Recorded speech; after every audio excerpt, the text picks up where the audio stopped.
Harold. When it got hot in the valley, Thomas and Alfred drove their cows up to a cool green pasture in the mountains to graze. Usually they stayed there with the cows for 2 months. Then they brought them down to the valley again. The work was easy enough, but oh, it was boring. All day the two men tended their cows.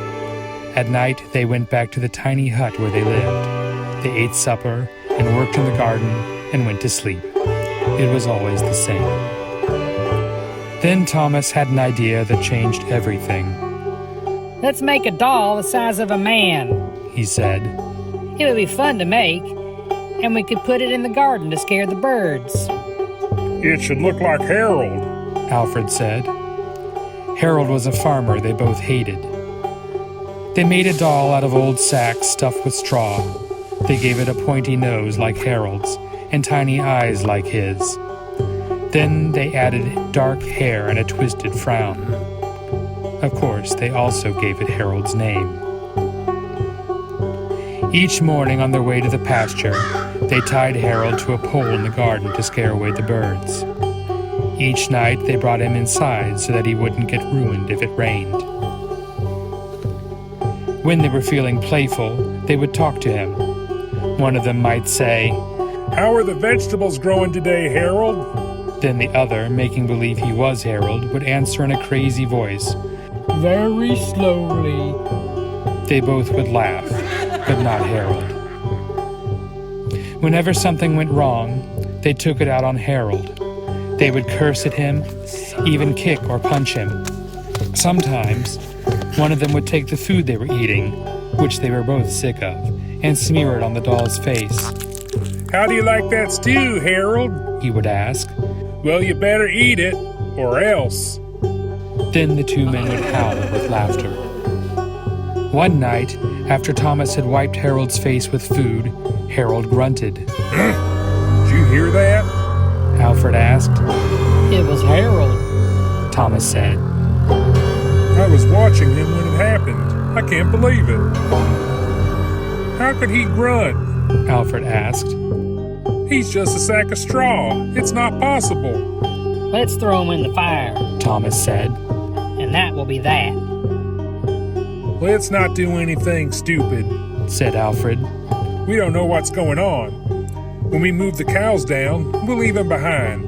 For now, let's just keep an eye on him." So they left Harold sitting in the corner of the hut. They didn't talk to him or take him outside anymore. Now and then the doll grunted, but that was all. After a few days, they decided there was nothing to be afraid of. Maybe a mouse or some insects had gotten inside Harold and were making those sounds. So Thomas and Alfred went back to their old ways. Each morning they put Harold out in the garden, and each night they brought him back into the hut. When they felt playful, they joked with him. When they felt mean, they treated him as badly as ever. Then one night, Alfred noticed something that frightened him.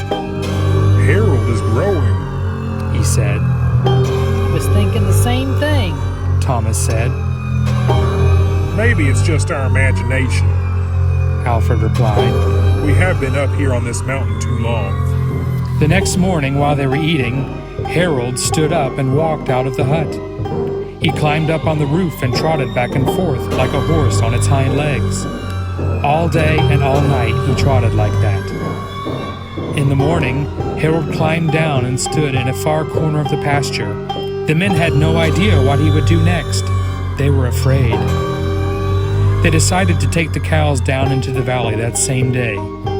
When they left, Harold was nowhere in sight. They felt as if they had escaped a great danger and began joking and singing. But when they had gone only a mile or two, they realized they had forgotten to bring the milking stools. Neither one wanted to go back for them, but the stools would cost a lot to replace. "There really is nothing to be afraid of," they told one another. "After all, what could a doll do?" They drew straws to see which one would go back. It was Thomas. "I'll catch up with you," he said, and Alfred walked on toward the valley. When Alfred came to a rise in the path, he looked back for Thomas. He did not see him anywhere, but he did see Harold. The doll was on the roof of the hut again. As Alfred watched, Harold kneeled and stretched out a bloody skin to dry in the sun.